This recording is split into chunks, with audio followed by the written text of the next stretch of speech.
అందరికీ నమస్కారం. ఈరోజు మనం ఈ టాపిక్కి పోతాము. ఈ ప్రొజెస్ట్రాన్ గురించి ఏంటి అనేది చెప్తాను. కొన్ని విటమిన్ డెఫిషియన్సీస్ ఉంటుంది. ఆ విటమిన్స్ ఏంటి అంటే vitamin B6, B12, vitamin C, vitamin D, ఈ అటువంటిది. తర్వాత మనం తినే ఆహారంలో కొంతమంది మనం తింటాము కానీ తగిన ఇది పోదు. ముఖ్యంగా ప్రొజెస్ట్రాన్ ప్రొడక్షన్ అండ్ ఫంక్షన్కి గుడ్ ఫ్యాట్ అవసరం. సో గుడ్ ఫ్యాట్ అనేది మనం అందుకనే వెన్న తీన పాలు అట్లీస్ట్ ఒక పూట తీసుకోమంటాం. దీనికి అవసరం అది న్యాచురల్గా. తర్వాత ఎగ్ ఎల్లో దీంట్లంతా ఉండే ఫ్యాట్ గుడ్ ఫ్యాట్ అనమాట. సో ఇదంతా గుడ్ ఫ్యాట్ ఉండేది. సో ఆ గుడ్ ఫ్యాట్ ఉండేది ఖచ్చితంగా మనం తీసుకోవాలి. తర్వాత ఎగ్ డెవలప్మెంటే సరిగ్గా రాదు. ఎపిసిఓ అట్లా అన కండిషన్ ఉన్నప్పుడు ఈస్ట్రోజన్ ఎక్కువగా ఉంటుంది, ఎగ్ సరిగ్గా రాదు. సో అట్లా ఉన్నప్పుడు ప్రొజెస్ట్రాన్ ప్రొడక్షన్ న్యాచురల్గానే తగ్గిపోతుంది. తర్వాత అదర్ హార్మోన్స్ అని చెప్పినప్పుడు థైరాయిడ్ లెవెల్ తక్కువగా ఉండడం, ప్రొలాక్టిన్ ఎక్కువగా ఉండడం. సో కొంతమంది ఓవర్గా ఎక్సర్సైజ్ చేస్తారు, అంత కూడా మనకి అవసరం లేదు. సో ఈ షార్ట్ లూటియల్ ఫేస్ అంటాం. ఏంటంటే ఎగ్ డెవలప్ అయిన తర్వాత త్వరగా 2 weeks టైం యూజువల్లీ ఉంటుంది. వీళ్ళకి షార్ట్గా ఒక 1 week 10 days అట్లా ఉంటుంది. ఆ షార్ట్ లూటియల్ ఫేస్ ఉన్నా కూడా ఈ ప్రొజెస్ట్రాన్ లెవెల్స్ తక్కువగా ఉంటుంది. సో ఈ కండిషన్ ఏమైనా ఉంటే అది చూస్తాము. తర్వాత డయట్లో కొన్ని విటమిన్స్ మాత్రం కాదు, దీనికి జింక్, కాల్షియం, మెగ్నీషియం ఇటువంటిది కూడా ప్రొజెస్ట్రాన్కి మనకు అవసరం. ఇవన్నీ మన సప్లిమెంటేషన్లో పెట్టేస్తాం.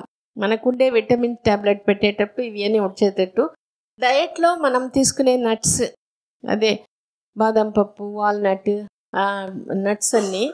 తర్వాత సీడ్స్, ముఖ్యంగా pumpkin seeds, but other seeds కూడా మనం చెప్తాం యాంటీ ఇన్ఫ్లమేటరీగా ఉంటుంది.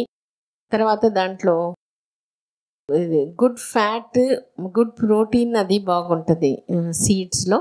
సో మనం చెప్పేది అవిసి విత్తనం, sunflower seeds, pumpkin seeds, poppy seeds అంటాం, గసాలు. అది వీలైతే నైట్ తీసుకోమంటాం, పాలల్లో అది పౌడర్ చేసుకొని అది తీసుకోమని చెప్తాం. సో గ్రీన్ లీఫీ ఆకుకూరల్లో మంచిది, ఆకుకూరలు మనం తీసుకోవడం. తర్వాత ఈ క్రూసిఫెరస్ వెజిటబుల్స్ అంటాం, క్యాబేజ్, కాలీఫ్లవర్, ఇది థైరాయిడ్ లేని వాళ్ళు అది తీసుకోవడం. బ్రాకోలీ అటువంటిది తీసుకోవడం.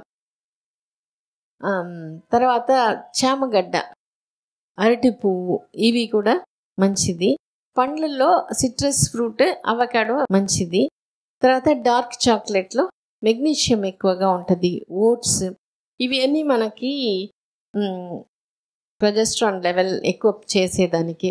Fish, shrimp, chicken, but usually chicken మనం అవాయిడ్ చేయమంటాం. ఎందుకంటే నాటుకోడి అయినా తీసుకోవచ్చు, లేదంటే దీంట్లో హార్మోన్ ఇంజెక్షన్స్ వేసేస్తున్నారు కాబట్టి మనకి దానివల్ల వచ్చే లాభానికంటే హార్మోన్ ఇంబ్యాలెన్స్ ఎక్కువగా, ఈ పాలిసిస్టిక్ ఓవరీస్, ఎండోమెట్రియోసిస్ అట్లా వచ్చేదానికి ఈస్ట్రోజన్ లెవెల్స్ ఎక్కువగా అయిపోతుంది.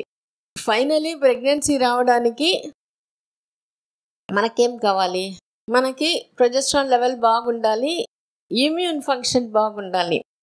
అంటే విటమిన్స్ బాగుండాలి, దానికి మనం తీసుకునే డయట్, మనం తీసుకునే ఎక్సర్సైజ్ మనకు అవసరం, సర్క్యులేషన్ బాగుండడం. సో అది మనం ప్రొజెస్ట్రాన్ గురించి చూసుకున్నాము.